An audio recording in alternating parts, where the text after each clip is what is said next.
Baik, salam Malaysia Madani, salam Sabah Maju Jaya, salam sinergi Toran Cemerlang. Kalau bukan kita, siapa lagi? Akan kena Papayati Isai po. Amunnya kita isian lagi.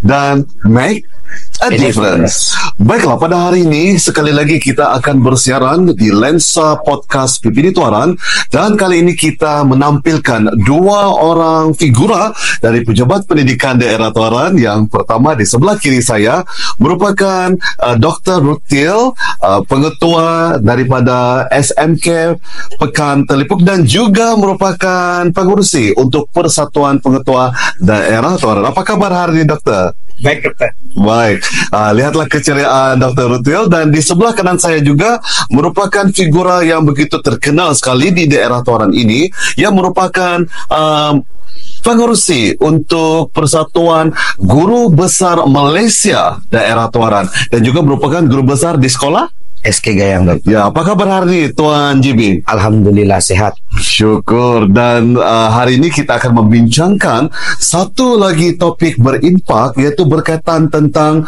pentaksiran alternatif sekolah menengah dan juga pentaksiran bilik darjah untuk sekolah rendah. Jadi, Dr. Rutil, mungkin boleh kongsikan kepada para penonton yang sedang menonton kita ketika ini, apakah yang dimaksudkan dengan pentaksiran alternatif sekolah menengah ini?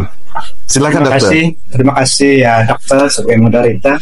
Pentaksiran alternatif sekolah menengah ini merupakan satu pentaksiran ya, yang berpusat dan dia sebenarnya dikawal oleh lembaga peperiksaan dan dia mentaksir semua pelajar-pelajar PPKI yang tidak dapat mengikuti peperiksaan SPM. Dan pentaksiran ini dibuat secara berterusan. Dan pentaksiran ini, untuk pengetahuan moderator dan para pendengar, pentaksiran ini sebenarnya pentaksiran yang kita anggap sangat lengkap, disebabkan karena dia mempunyai 5 domain. Dia ada 19 elemen dan ada 52 outcome dalam pentaksiran ini. Dan dalam masa yang sama dia juga sebenarnya ada setekat ini ada 50 IB yang merupakan aktiviti-aktiviti yang digunakan atau instrumen yang digunakan untuk mentaksir berdasarkan aktiviti yang berkaitan lah. Ya, itulah sedikit latar belakang apa itu pentaksiran alternatif sekolah menengah. Sekolah menengah pendidikan khas. Pendidikan khas. Maksudnya di sini, Dokter, apabila kita bercakap berkaitan tentang pentaksiran alternatif, dia memfokuskan murid PPKI, ya? Iya, betul. Untuk murid pendidikan begitu. Baiklah, kita telah pun mendengar sedikit sebanyak pencerahan daripada Dr. Rutil berkaitan tentang pentaksiran alternatif sekolah menengah. Iaitu dia kan, Dr. Rutil memberi fokus kepada murid-murid PPKI di sekolah menengah kan, dan ini merupakan salah satu ikhtiar yang begitu baik sekali kerana kita memastikan semua murid mendapat keperluan, mendapat perhatian khas untuk memastikan mereka menjadi modal insan permata negara yang kompeten dalam pelbagai karier di masa akan datang. Terima kasih, Dr. Rutil.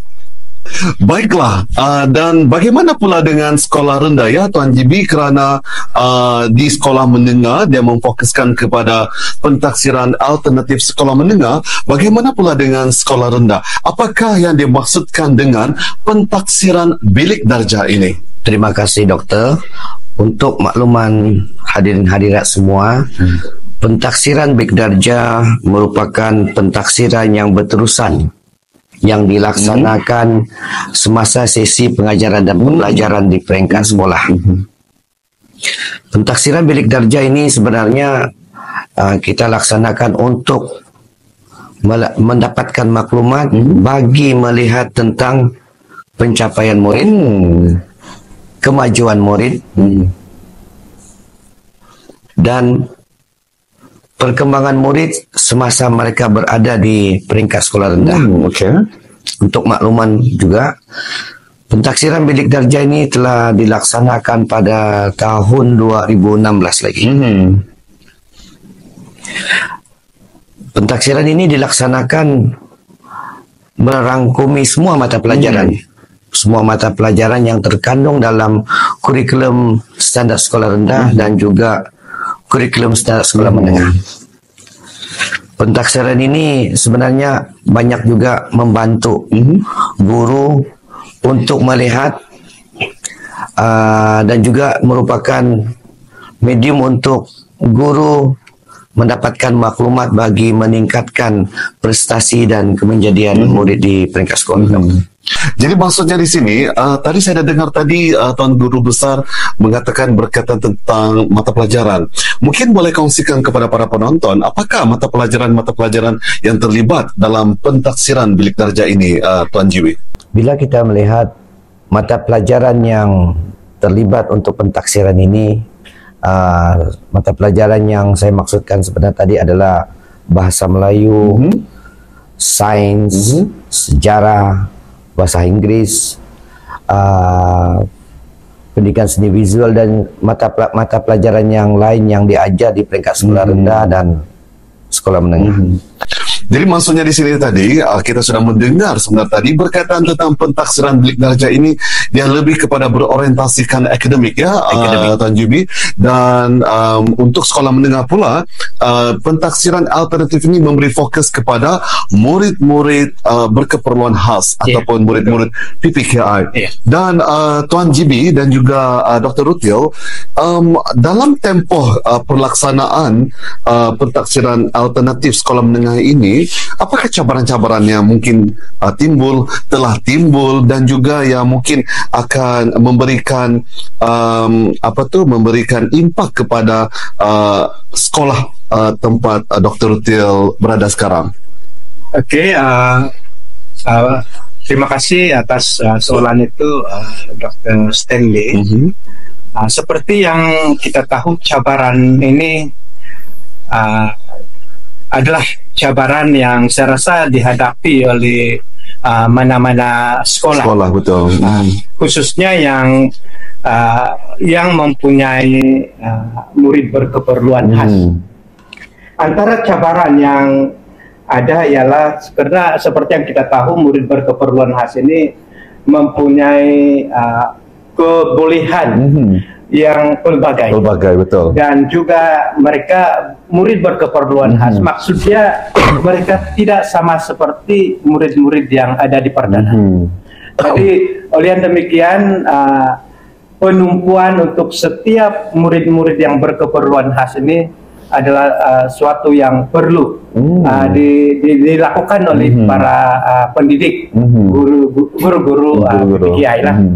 Yang kedua pula, Tuan Stanley, Dr. Stanley, ialah kekangan dari segi kepakaran guru. Memang kerajaan memberikan bimbingan, peluang kepada guru-guru untuk mendapatkan ilmu atau mendapatkan kemahiran. Tetapi dalam masa yang sama, bagi pendapat saya, guru-guru masih boleh memperkasakan atau meningkatkan kemahiran yang mereka perlu ada, disebabkan mereka ini berhadapan dengan murid-murid yang mempunyai pelbagai kefungsian, misalnya kefungsian rendah, sederhana, masalah autism, masalah pembelajaran.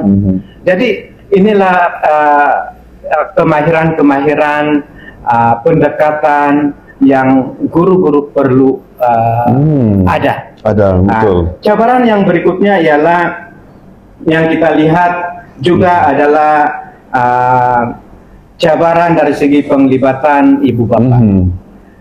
Kadangkala masih ada ibu bapa yang tidak begitu terbuka terhadap anak-anak mereka yang berada di PPKI, dan masih ada ibu bapa yang belum begitu memahami tentang pentaksiran alternatif ini. Tetapi setakat ini saya rasa ramai ibu bapa yang sudah mulai terbuka dan sudah mulai memahami dengan beberapa pendekatan yang ada. Untuk pengetahuan moderator dan para pendengar lah yang ada mengikuti podcast ini, sebenarnya pendidikan khas ini, dokter, prinsip utama dia adalah, atau reka bentuk atau prinsip utama dia ialah mengesan kebolehan murid berpendidikan khas dalam ketidakbolehan. Maksud dia ialah begini, kita tahu murid berpendidikan khas ini mempunyai beberapa kekurangan. Betul. Tetapi pendidikan alternatif ini digunakan untuk mengesan kebolehan yang ada pada mereka untuk dapat digilap, dapat tonjolkan, supaya akhirnya mereka dapat berdikari. Dan akhirnya mereka dapat melakukan sesuatu pekerjaan yang sesuai dengan tahap mereka sebagai murid berkeperluan khas. Jadi inilah beberapa cabaran yang terpaksa dihadapi oleh guru-guru pendidikan khas. Maksudnya di sini, Dr. Rutil, apabila kita bercakap berkaitan tentang cabaran ini merangkumi guru PPK itu sendiri, ibu bapa dan juga pihak sekolah. Iya. Jadi maksudnya di sini penting untuk kita mengetahui cabaran-cabaran ini supaya langkah intervensi boleh dipilih dan diaplikasikan di sekolah.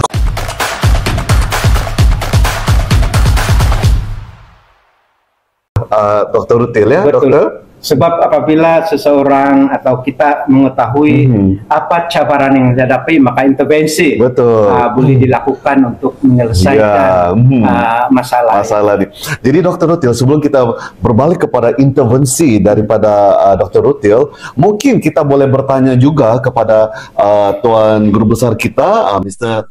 Matterly, berkaitan tentang cabaran. Tadi kita sudah mendengar cabaran daripada pelaksanaan berkaitan tentang pentaksiran alternatif sekolah menengah. Bagaimana pula untuk sekolah rendah ini? Apakah cabaran dalam usaha Tuan GB dan rasanya guru-guru besar yang ada di seluruh negara dengan memberi fokus kepada daerah tuaran, cabaran-cabaran yang dihadapi ketika dalam pelaksanaan pentaksiran bilik darjah ini, Mr. Matterly? Terima kasih dokter. Sekali lagi untuk pentaksiran bilik darjah, cabaran yang kita lalui dalam proses pentaksiran ini bila kita laksanakan di peringkat sekolah, yang saya dapati di sini ialah yang pertama, cabaran yang kita hadapi yaitu tentang ketidakhadiran murid ke sekolah. Seperti yang kita maklum, pentaksiran bilik darjah ini pentaksiran yang berterusan. Bila murid tidak hadir ke sekolah untuk beberapa tempo yang lama, guru-guru tidak boleh membuat pentaksiran. Betul. Dan bila tidak boleh membuat pentaksiran, kita tidak dapat melihat ataupun mengukur sejauh mana tahap pencapaian murid tersebut, kemajuan dia dalam bidang akademik dia. Itu yang pertama yang kita dapat nampak. Yang kedua, faktor daripada ibu bapa. Faktor daripada ibu bapa ini kita nampak di sini dalam pentaksiran bilik darjah ini. Ada di kalangan ibu bapa, mereka sudah terbiasa dengan sistem pentaksiran selama ini yang kita laksanakan sebelum pentaksiran bilik darjah ini kita laksanakan. Ibu bapa biasa mendengar peperiksaan. Oleh kerana bila kita perkenalkan pentaksiran bilik darjah ini, kita tidak laksanakan peperiksaan, hanya pentaksiran dengan menggunakan evidence ataupun instrumen yang sedia ada. Maka ada juga rungutan di kalangan ibu bapa tentang tahap kebolehpercayaan mereka terhadap pentaksiran bilik darjah. Jadi beberapa dua perkara ini yang saya lihat yang sangat serius lah untuk cabaran dalam pelaksanaan penafsiran bilik darjah. So maksudnya di sini Tuan GB, dia punya cabaran ni berbentuk pertama dari segi kehadiran. Yang kedua adalah dalam aspek ibu bapa itu sendiri, kebolehpercayaan terhadap pentaksiran bilik darjah ini. Ya, memang tidak dinafikan lah ya, Dr. Rutil, selama ni kita telah selama ni kebanyakan para murid dan ibu bapa itu sendiri biasanya mereka akan menduduki peperiksaan ya.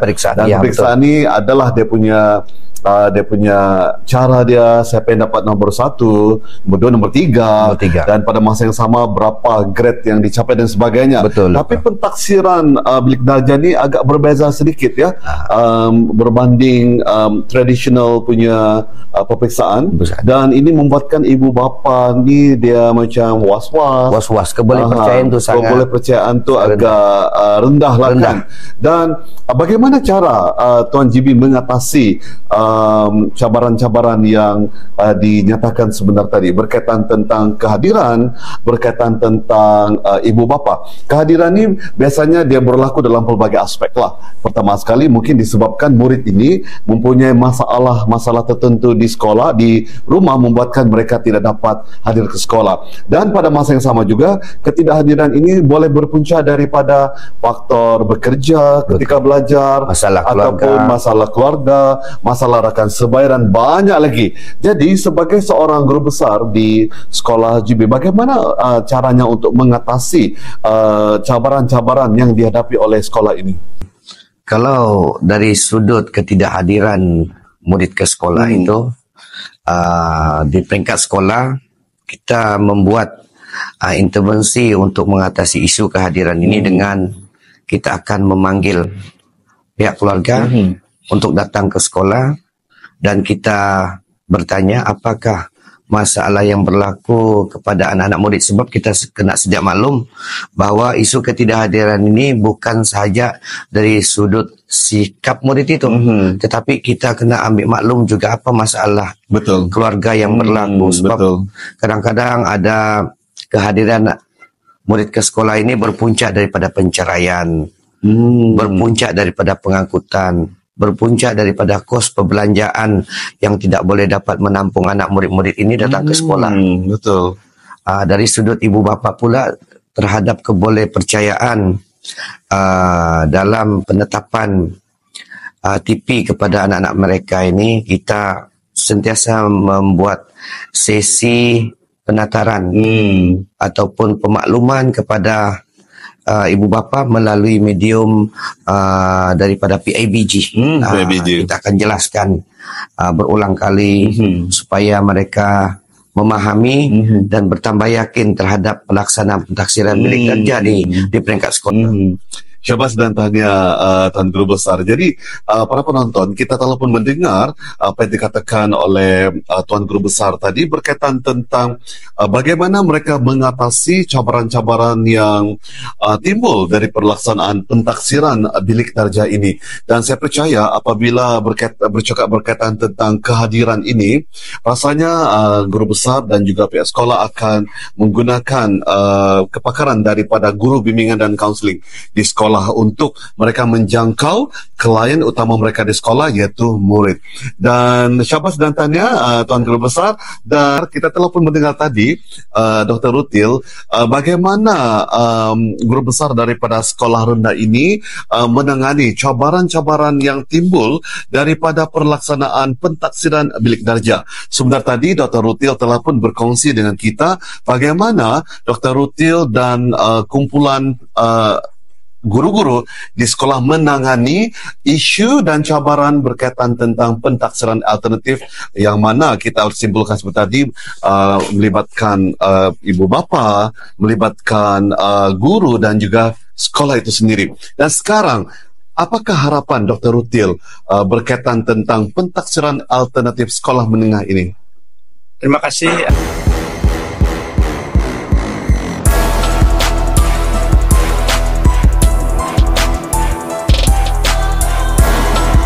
Terima kasih dokter. Harapan saya atau harapan saya rasa ini harapan semua pengetua. Sebenarnya berkaitan dengan pentaksiran alternatif ini, kita tidak dapat lari sebenarnya daripada tajuk. Saya sangat minat dengan tajuk yang diberikan dalam podcast ini, yaitu pendidikan autentik dan holistik dalam pendidikan PPKI. Oke, sebab apa? Dia autentik sebab murid mengalami pengalaman sendiri. Betul. Ini yang menarik untuk pendidikan alternatif ini. Sebab maksudnya murid sendiri berpengalaman. Misalnya lah untuk pengetahuan dokter. Daripada setakat ini ada 50 elemen. Ada 50 elemen atau activity. Misalnya para pelajar terlibat dalam pertanian, pelajar terlibat dalam seminar, pelajar terlibat dalam pembuatan atau proyek roti sebagai contoh, dan beberapa aktiviti yang lain. Jadi atau pembungkusan sebagai contoh. Pelajar-pelajar ini sendiri mengalami. Mereka tahu bagaimana menanam, bagaimana membuat roti. Jadi ini adalah suatu pengalaman pelajar. Jadi inilah yang kita katakan pelajar itu benar-benar mengalami. Dia bukan sesuatu yang kita ataupun guru atau sekolah buat laporan begitu saja, tetapi dengan bukti-bukti pelajar itu melakukan perkara itu. Aktiviti. Jadi Dr. Stanley, harapan kita berkaitan dengan ini sebenarnya ialah dengan pengalaman yang ada ini, pelajar akan dapat atau murid berkeperluan khas ini, akhirnya mereka dapat berdikari. Konsep atau berdikari ini sebenarnya termasuk dalam 5 domain. Betul. Standard kurikulum untuk pendidikan khas. Ataupun harapan kita ialah outcome yang berkaitan dengan pembangunan personal dan interpersonal murid itu. Maksudnya murid itu sekurang-kurangnya boleh berkomunikasi dengan masyarakat atau dengan orang lain. Ataupun yang berkaitan dengan kemahiran kerja ya. Akhirnya bila keluar pelajar-pelajar itu dapat bekerja ataupun membuat sesuatu yang sesuai dengan tahap mereka sebagai murid berkeperluan khas. Ini ialah harapan kita. Dan yang ketiga, harapan kita juga ialah sebenarnya selepas mereka sepanjang pengajian atau pembelajaran di sekolah menengah dan mereka ditaksir dalam PASM ini, mereka boleh melanjutkan pelajaran. Untuk memantapkan lagi mereka punya potensi yang ada pada mereka. Mereka boleh masuk, contohnya kalau dalam konteks di tempat kita ini ialah di pusat Giat Mara sebagai contoh. Banyak kemahiran yang mereka ada. Ataupun di tempat-tempat yang lain. Jadi dengan berbekalkan sijil yang lembaga pemeriksaan berikan itu, harapan kita ialah murid-murid PPKI atau murid berkeperluan khas ini dapat melanjutkan pelajaran sesuai dengan situasi mereka. Dan yang terakhir, saya rasa harapan saya ialah ibu bapa perlu memberikan sokongan kepada anak-anak mereka. Anak-anak yang berkeperluan khas ini benar-benar memerlukan sokongan, perhatian, bukan saja daripada guru, tetapi ibu bapa sendiri. Jadi saya rasa itulah ada 4 harapan. Yang banyak lagi harapan ini, Dr. Stanley. tapi cukuplah 4 harapan. 4 harapan ini ya. Ya. Jadi sebenarnya tadi kita telah pun mendengar Dr. Rutil, saya berminat berkaitan tentang harapan yang keempat itu, berkaitan tentang betapa pentingnya ibu bapa ataupun significant people around this student. Maksudnya di sini semua yang agak rapat dengan murid ini, yang signifikan hubungan, yang mempunyai hubungan signifikan yang rapat dengan murid ini, membantu dalam perkembangan mereka. Ya betul, saya setuju itu dokter. Sebab sekarang ini dengan galakan daripada Jabatan Pendidikan Kementerian, pelajar-pelajar ada yang kita panggil sebagai transisi ke kerja ya. Betul. Dan pelajar-pelajar PPKI ini akan membuat kita anggap praktikal lah. Kalaulah itu dianggap praktikal, mereka akan bekerja. Bukan bekerja, mereka akan berlatih di restoran-restoran atau di kedai-kedai roti, atau tempat-tempat yang lain. Betul. Jadi mereka ini berlatih di tempat. Jadi maksud dia ialah bukan sahaja ibu bapak, tetapi pihak yang ada di luar yang turut membantu bersama-sama. Membantu. Jadi harapan kita ialah bukan dari ibu bapak, tetapi yang ada di komuniti luar. Community, betul. Iya, maksudnya di sini community dan juga PPKI berpisah tiada. Iya, betul, ya. Jadi kepada semua yang sedang menonton podcast PPD Toran pada hari ini, sekiranya anda mempunyai inisiatif untuk berkolaboratif ataupun berkolaborasi dengan SMK Pekan Telipuk, khususnya memberi ruang dan platform murid-murid mereka untuk berkarya, boleh sahaja hubungi pengetahuannya Dr. Rutil. Terima kasih Dr. Rutil. Baiklah, daripada Dr. Rutil, kita beralih kepada Tuan Guru Besar kita, Mr. Matthew Lee, berkaitan tentang harapan. Apakah harapan Tuan Guru Besar untuk pentaksiran bilik darjah ini? Oke, terima kasih dokter kerana memberi ruang sekali lagi.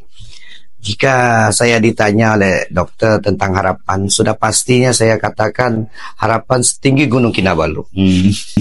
Khususnya untuk PPD Tuaran, amnya untuk Jabatan Pendidikan Negeri Sabah.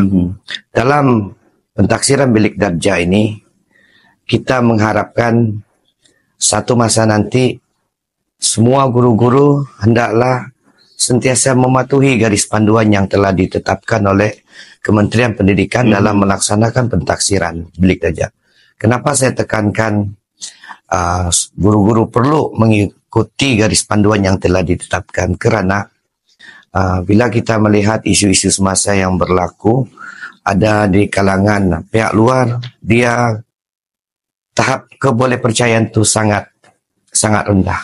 Tetapi kita boleh atasi benda tersebut jika garis panduan yang telah ditetapkan kita ikut betul-betul dan kita laksanakan dengan penuh berintegriti agar pentaksiran bilik darjah ini dilaksanakan dengan jayanya.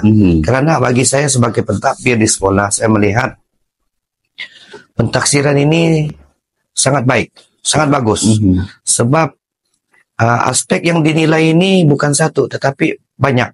Dan satu perkara yang saya boleh kongsikan ialah dalam pentaksiran bilik darjah ini kita melihat, kita membuat penilaian terhadap murid ini melalui kemahiran-kemahiran yang kita tidak dapat selama ini tahu, sedangkan murid tersebut mempunyai satu kemahiran yang boleh membantu dia untuk lebih cemerlang dalam bidang akademik.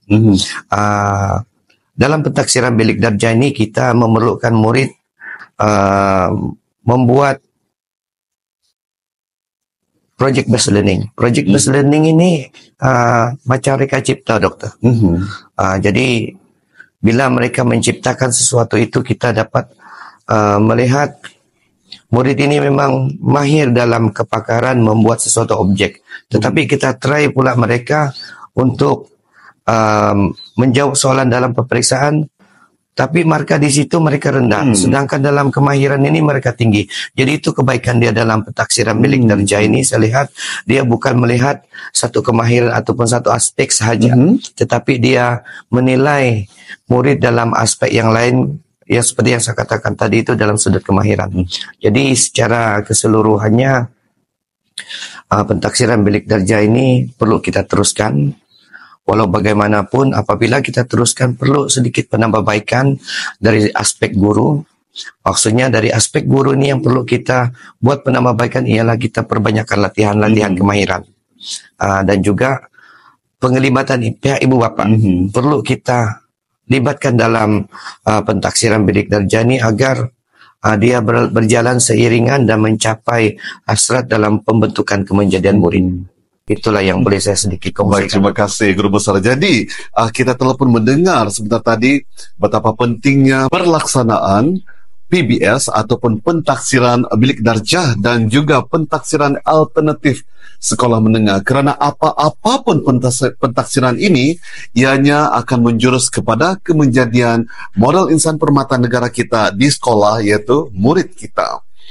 Baiklah, nampaknya kita sedar tidak sedar kita telah pun berada di penghujung rancangan kita, dan siapa sangka betapa pentingnya pentaksiran bilik darjah ini bukan sahaja di sekolah rendah tapi juga di sekolah menengah. Dan bagaimana kita lihat Kementerian Pendidikan Malaysia ini menjangkau murid-murid kita yang biasanya kelihatan terabai, tapi sebenarnya mereka juga diberi fokus oleh Kementerian Pendidikan Malaysia melalui sekolah. Baiklah, sedar tidak sedar kita telah pun berada di akhir rancangan kita, dan kita dapat mengetahui sebentar tadi daripada Dr. Rutil, pengetua daripada SMK Pekan Telipuk, dan juga Tuan Matterly yang merupakan pengurus Majlis Guru Besar Kebangsaan Daerah Tuaran berkaitan tentang kepentingan pentaksiran bilik darjah dan juga pentaksiran alternatif sekolah menengah. Baik, salam sinergi Tuaran Cemerlang.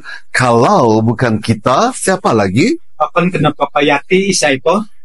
Amunya kita sian lagi. Make a difference. Jumpa lagi. Bye.